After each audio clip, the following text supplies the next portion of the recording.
Hello there, welcome back to my channel. It is Thursday, August 22nd, and we're gonna do a day in my life vlog.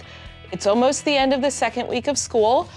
I have been surviving, not thriving, but I do finally feel like I am somewhat catching my breath. The key word there is somewhat, but I'm gonna chat about my schedule. I've got a few updates to share with you, and I'm just gonna bring you along with me so we can chat about my day. I will warn you, it's not a normal day because we have a virtual parent information night tonight, but we'll chat about that once we get into it. Let's start by chatting about my schedule. My new school starts significantly earlier than any of my schools have ever started before.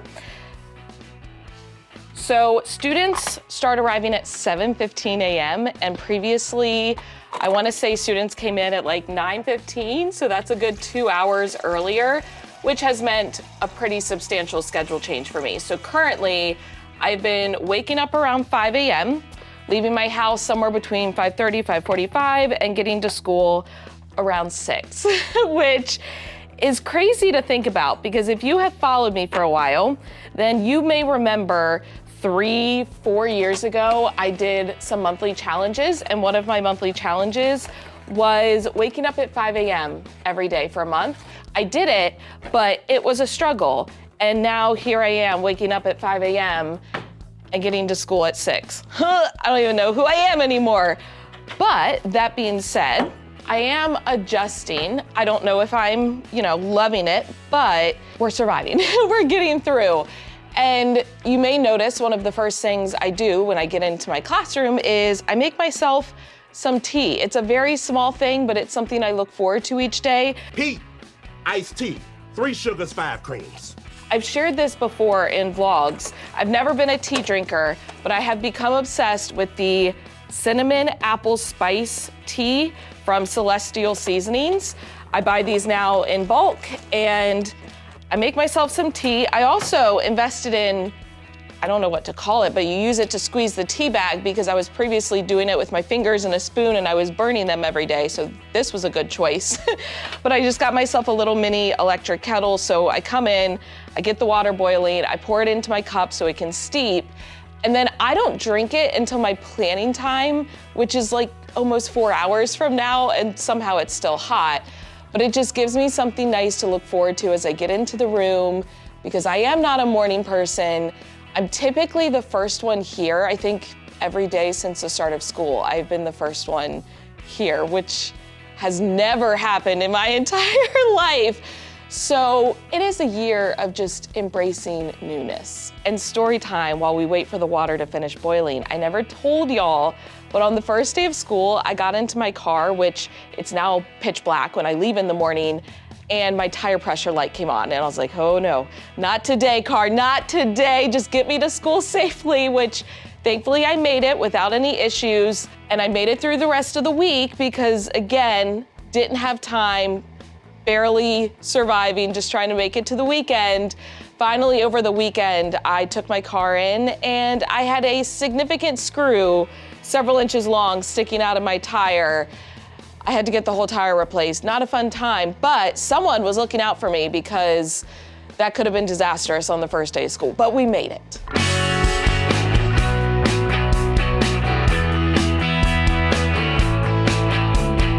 So by getting here around 6 a.m., that gives me about an hour before students start arriving, and I typically plant myself here at my back table, which is my home base now. I will open up, my slides and things for the day, just make sure everything's in order, check emails, get my copies laid out. So for example, today in math, I'm giving them these rounding numbers notes because we are starting our lesson on rounding. These are part of my upper elementary math anchor charts, and I'm so grateful that I made these because now all I have to do is print them out 2 to a page and I'm good to go. You will notice if you have my upper elementary math anchor charts, this looks slightly different. They are editable, and so previously I used to always use a horizontal number line to teach rounding, but the curriculum here uses a vertical number line, so all I did was take it and like flip it, but you can go in and make those customized changes to fit your needs. So I will link these if you are interested. I print out copies for my students to glue in their math notebook, but I also share it out as a Google Slides on Google Classroom, so my students have access to the notes digitally as well, which I love. And sometimes I make copies. I've only had to do that once or twice. Thankfully, we finally got our math books in, or at least some of our math workbooks that go with our curriculum, because the first week and a half, we were making a lot of copies because the books had not come in yet. And I will say, Eureka is very copy heavy between the sprints and the application problems I've been having them just do on whiteboards, but then the problem set and the exit ticket, it's been a lot of worksheets. Also, I was reading some comments. I guess there are different versions of Eureka. There's Eureka, and then there's like Eureka Squared or Eureka Plus, or I can't remember the name. It's not the one that we have. We have just plain Eureka, and it's going. We'll chat about that later. But, ooh, I have something fun planned for tomorrow. Let me show you. Speaking of math and being worksheet heavy, I'm just not a fan of doing problem after problem on worksheets day after day. I know there's a time and a place, but I don't think that time or place are right now. So I utilized my digital escape room template for Escape the School in order to have my students answer the same questions just in a more engaging format. So this template is available in my TPT store. I love that I was able to throw this together literally in 5 minutes last night because all I had to do was type in the questions. So it is already formatted for you with the scenario, all of the images, the animations, all that fun stuff. All you have to do is type in the questions. So for example, task 1, this is literally a question from the problem set that they're supposed to do tomorrow. So 53,000 rounded to the nearest 10,000, that would be 50,000. And this is set up so they have to type in the answer exactly. So for example, it says, don't forget your commas. Even if I type in 50,000 without the comma, it won't let them go on to the next question. But once I put that comma in the correct spot, click next, it will then jump to the next question. And here they get a choice. So let's say they check the desk first. They will end up answering both questions. It's just a matter of the order. Here's the second task. Again, this was a question directly from the curriculum. So once they type in the answer, so 400,000, it allows them to move on. And this just will make it a little bit more fun, a little bit more engaging. But I do want to hold students accountable, make sure that they are showing their work, utilizing the number line strategy, all that fun stuff. So I just created a basic recording sheet. Now this is not included in the digital escape rooms, but if you are watching this vlog, I will link a template for you that you can go in and customize. It's just a Google Slides, but they're gonna work in partners so they can come up with a team name for themselves, put their name at the top. And then I kept it super basic. It's just 5 boxes because there are 5 tasks, a spot for them to show their work, spot for them to record their answer, and then they just submit it through the Google form, and it's as easy as sharing the link to this Google form with students, which I'm just posting it on Google Classroom as a material. Now, if you saw my last vlog, I took you on a little small updated classroom tour because I had made some changes since the start of the school year, and I recorded that on Sunday. It is now Thursday morning, and there are even more updates to share. So we're gonna go on an even smaller, more mini classroom update tour. The star jars have arrived. Now again, I'm gonna do a full video all about behavior management and kind of the systems that I'm using this year. So stay tuned for that. But for now, I just wanted to show you, these are magnetic. I got them on Etsy, although I kind of messed up. I didn't read carefully enough when I ordered them. I thought all of the stars were gold, but what it actually said was to pick like one gold star, like you got to pick the one glitter star color. Because the star is right behind her ear. I thought they were all gonna be that color. So actually I've ordered a set of gold ones because I want them to be gold. But for now we have rainbow colors. It's fine. I got these on Etsy. I will link the shop.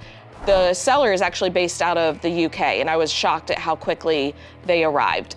So these are some whole class incentives that we are using. So the top one's for my morning, the bottom one is my afternoon. We still have to pick out our reward. And then in the last vlog, I mentioned reutilizing this space for an interactive word wall, specifically for science. And this is what we've got. Y'all, I don't love, and by don't love, I mean really, really dislike writing on whiteboards. I don't know what it is. That is the one part of me that is just not teachery, but I'm embracing it. It's fine. These letters, I just cut them out with my Cricut. They're laminated. I put magnets on the back. I have a video where I show you how to cut laminated letters with a Cricut. I will link that. And these are just some, notes and things to go with the vocabulary. We've got some printed pictures that are taped up there. And then I have this anchor chart with plastic baggies. So as my students find items at home or come up with ideas, we can put them in the baggies to represent the words. We're gonna see how it goes, but it's at least, it's a start. And I'm happy to report the clock has stayed standing now, so I think we are good to go. And yes, I was able to change the year on the other clock by the door in order to fix so that it showed the correct day of the week. Thank you to all of you who were like, Michelle, you gotta change the year. Why did I not even think of that? And then not important or significant, but I did use one of those extra magazine bins that I had. These came from Big Lots. I placed it down here on my little standing desk in order to hold whiteboards. So sometimes if I do a four corners activity, I showed you that I have these little acrylic things on the wall where I can put in papers and whatnot. So if students are solving something, I typically give that group a whiteboard. So it's just handy to have whiteboards up here, as well as my different classes notebooks for math and for science, which I labeled with colored duct tape. So pink is for math, green is for science, blue is for the morning, and purple is for the afternoon. And I think the only other change that I've made is with my turn-in bins. I mentioned in the last vlog that I moved them to the back counter.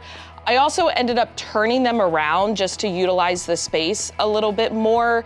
So we have one for my morning students, one for my afternoon, and again, those colors coordinate with the duct tape. They also coordinate with the binder clips, so blue and purple. It's not the same purple, it's fine. And originally, I had these drawers on my front bookshelf. I'll show you that in a second, but then I realized it makes more sense to have the binder clips right by the turn-in bins. I also moved the green bin, which I had for redos. I have now utilized that for Tuesday folders, which is how we send home graded papers, obviously on Tuesdays, but their folders are green and it's green, and it just makes sense to have it right up here. That way when students come in on Wednesday morning, they can put their folder right in there, which has freed up some space over here on this front bookshelf. It's a work in progress, more updates to come. But I mentioned that I am somewhat catching my breath. The first 3 days of this week, I was still kind of planning day to day. Last night, I finally left and I was like, ooh, I'm done for the rest of the week. I have my plans for Thursday and for Friday. Do I have plans for next week yet? No, but my goal today is to start planning for next week. I mentioned that today was a little bit of a different day because we have virtual parent information night tonight. That is at 7 p.m. I've never done that virtually. I've only ever done a back to school night where parents come in, second, third week of school to get information in person. So this will be different for me. I'll let you know how it goes. Because it is at 7 p.m., technically I can do it from home or I can do it from school, but I decided I'm just gonna stay here at school. And so from the end of the day until 7, I'm gonna try to bang out some items for my to-do list, utilize the time proactively. I feel like if I go home, I will just get sleepy and not get stuff done. And I feel like I just need to get ahead. And because it's been day by day, I haven't had the time to get ahead. And I know getting to school at 6 a.m. and then not leaving until 7:30, 7:45, AKA a 13-and-a-half-hour day, is the exact opposite of balance. And I will have to do a future video where we chat about balance and how I am not doing well with that. And I'm acknowledging that. So you don't have to tell me, you don't have to yell at me. I know, I'm aware. However, I'm doing what I feel like I need to do for me. And I feel best when my to-do list has shrunk and I don't feel stress or pressure from looming to-do list tasks. And so right now I'm putting in extra hours so that I can feel better and my future self can thank me. Also, I'm trying to get ahead on stuff because I've got powerlifting nationals in 2 weeks, literally 2 weeks from today I compete. Oh my goodness, wow. Good news, last night I went to the gym so that I don't have to go tonight. I did 2 sessions last night, I doubled up so that I have 2 rest days in a row, tonight and tomorrow night. I'm so excited. All right, I need to go get my front IFP board turned on, get logged in. Students will be here shortly. It's gonna be a great day. I'm loving my class, loving my students so much. I had my first lunch bunch yesterday and just, those are the things that I missed. So it's gonna be a good day, but I'll check in with you after, let you know how things went. It is now after school. It's around 4 o'clock. For the past 45 minutes or so, I have been grading papers. We had a graded math assignment today, and unlike writing on the whiteboard, I do love grading. I'm very teachery in that way. So that was actually pleasurable to me, and I wanna stay on top of grading because once you get behind on grading, I feel like it's very hard to get caught up, and they're gonna have a graded science assignment tomorrow. So wanted to process that. I also had to clear off my back table. It cracked me up because my students kind of made fun of me for my array of beverages. They're like, why do you have so many water bottles? And I explained, this is my water that I sip on throughout the day. This is my coffee that I make at home and bring with me to school. And then this is my tea that I make at school. But I can attest, even though it stays hot until my planning time, it does not stay hot until the end of the day because I didn't finish this until 3:30 and it was cold by then. But I'm about to crack open an energy drink to help me make it until 7 o'clock for this meeting because around lunchtime, I could just feel my eyes kind of getting sleepy and tired. I felt like the exhaustion from the week is definitely hitting me. And then when we go outside for recess and it's 106 degrees and you have hot air blowing into your eyes and you're struggling to keep them open, oh boy. I have about 3 hours until the virtual parent-teacher information night, which is essentially like a back-to-school night. As I mentioned, I've never done this virtually, so that's gonna be interesting, but I plan to just do it from right here. I have a couple of things on my to-do list. Let's actually consult the to-do list, because I have not done that all day. I need to print our treatment agreement. The teacher who I switched classes with, we brought our classes in together and created the treatment agreement together. We did it virtually. I just took a picture of it, but I wanna create it into like a poster to display. I'm gonna just create it through Canva and then print it out poster size, which if you're curious how to do that, I have a video where I show you how to print like a PDF document poster size. You basically assemble the pages and it makes it into a large poster. But is that a priority? No. Like, is it okay if it waits another couple of days to get put up there?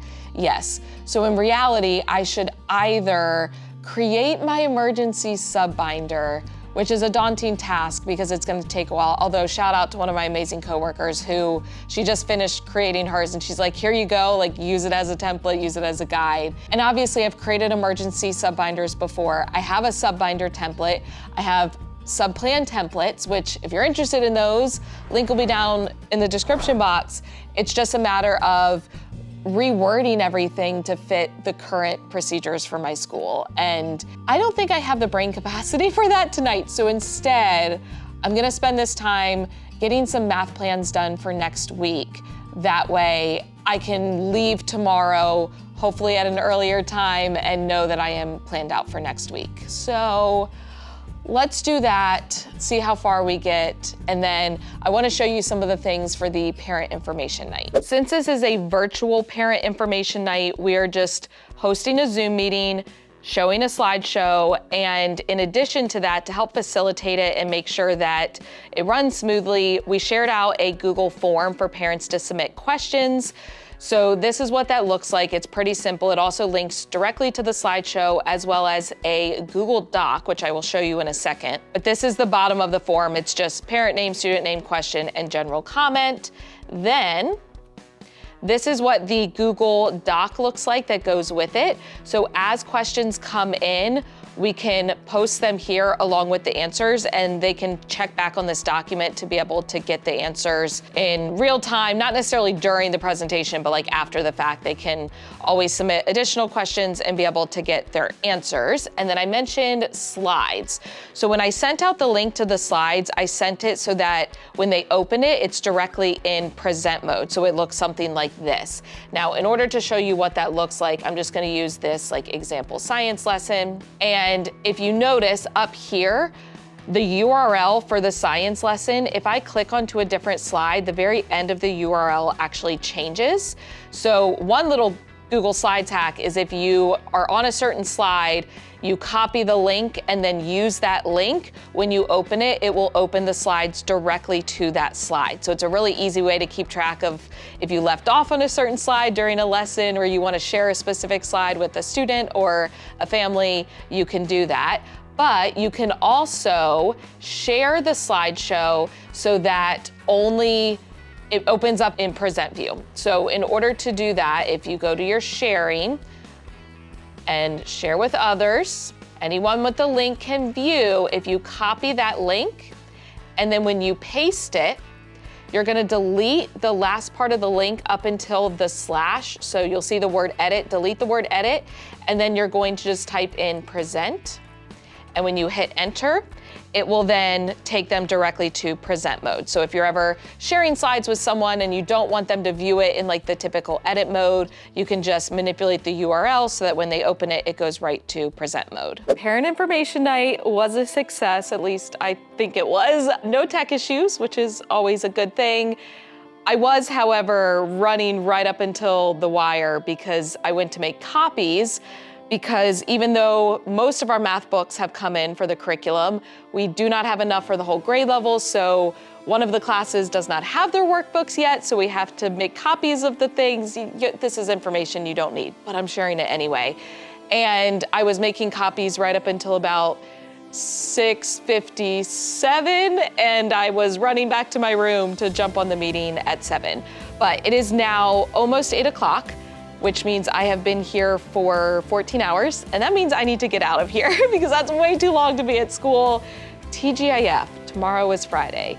I'm very much looking forward to it. The good news is when I go home tonight, I've already prepped dinner. I tried to be proactive, so in addition to going to the gym last night for 2 sessions so that I could not go to the gym tonight, last night I cooked up some ground turkey, which I'm gonna use tonight for taco salad. I've already cut up all the veggies. And thankfully, I don't need to do any schoolwork when I get home because my math plans for next week, I think, are all done. I might have one more day. It's all kind of blurring together at this point, but I'm pretty sure I got at least a majority of them done, which feels so good. I feel like I finally caught my breath, and that's what I needed. I just needed to get my head above water. Now I can better learn how to swim. It's just when you're doggy paddling and you feel like you're moving like a duck with its feet under the water but not making any progress, not the best feeling. That being said, some things I want to share with you moving forward. I want to have a video where I go over all the behavior management, as I've mentioned. I also want to have one where I go into detail about my slides and how I'm organizing like my daily plans, all of that. But if there is something else specific that you are wanting to see, leave a comment down below. Let me know. But otherwise, if you enjoyed this video, please, please, please give it a thumbs up, hit the subscribe button and notification bell so you don't miss any future videos. Again, make sure you're following that Falling in Love with Teaching Again playlist because all of these vlogs go up on there and it will help you make sure you're not missing any because you never know when they might pop up. As always, thank you for watching. I love you so much. Don't forget to put your positive pants on and I will catch you in the next one.